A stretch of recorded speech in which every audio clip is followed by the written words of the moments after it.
günleri anlatan aşka var. Akşamların şekerisin, dünya bilip oldum aşkına.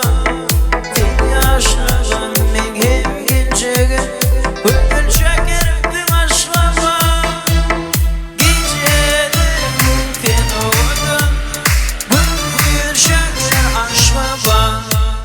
Gecenin sen oldun, gönül şeker aşkına.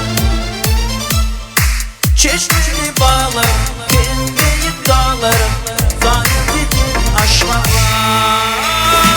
Eğri gönül, barımı kırdaşım, benim şekerim aşkına. Çeşmeli bağlar, kendini dağlarım, zannedin aşkına. Eğri gönül, barımı kırdaşım, benim şekerim aşkına.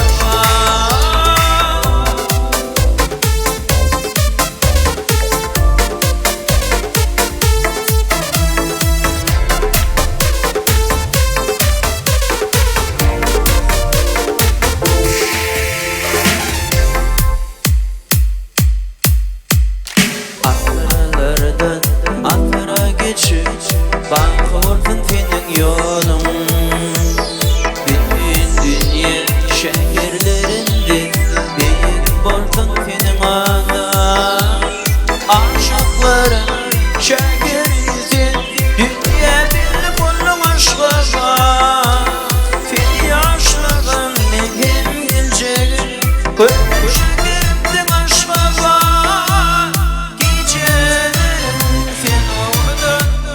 Gönül şeker aşkına. Gecenin sen oldun, mercan şeker aşkına. Büyük dağlar, zannedin aşkına. Eğri gönül, barındım kırdaşım, benim şekerim aşkına. Çeşmeli bağlar, büyük dağlar, zannedin aşkına. Eğri gönül, barındım kırdaşım, benim şekerim aşkına.